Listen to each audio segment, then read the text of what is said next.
नाशिक सिंहस्थ महाकुंभमेळ्याच्या पार्श्वभूमीवर मुख्यमंत्र्यांच्या उपस्थितीमध्ये महत्त्वपूर्ण बैठक पार पडली।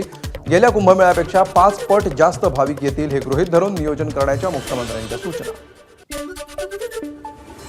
परभणीच्या गंगाखेड तालुक्यातील धारासूरमधील प्राचीन गुप्तेश्वर महादेव मंदिरामध्ये महाशिवरात्रीचा उत्साह। दक्षिण वाहिनी असलेल्या गोदावरी तटावर अमृत स्नान उत्सवाचं आयोजन। भंडाऱ्यामध्ये महाशिवरात्रीनिमित्त लाखांदूरमधील चूलबंद नदीवरील मंदिरात गेलेल्या शिवभक्तांवर मधमाशांचा हल्ला। भाविकांनी मंदिरात लावलेला धूप आणि अगरबत्तीच्या धुरामुळे मधमाशांनी भाविकांवर केला हल्ला।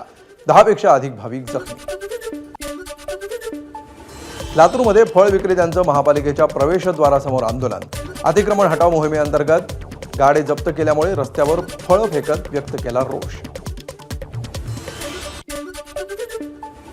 कोल्हापुरातील शेतकऱ्यांचा शक्तीपीठ महामार्गाला विरोध। ठाकरेंची शिवसेना आणि शेकापसह शेतकऱ्यांचं महामार्गाविरोधात आत्मक्लेश आंदोलन।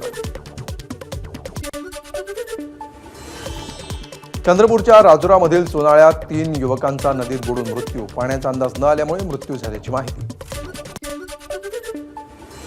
झारखंडच्या हजारीबागमध्ये महाशिवरात्रीला 2 गटात हाणामारी, अनेक जखमी।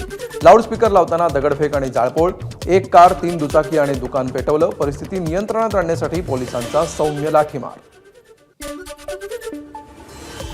विधानसभा निवडणुकीच्या 7 महिने आधी बिहारमध्ये नितीश मंत्रिमंडळाचा विस्तार। 7 आमदारांनी घेतली मंत्रिपदाची शपथ।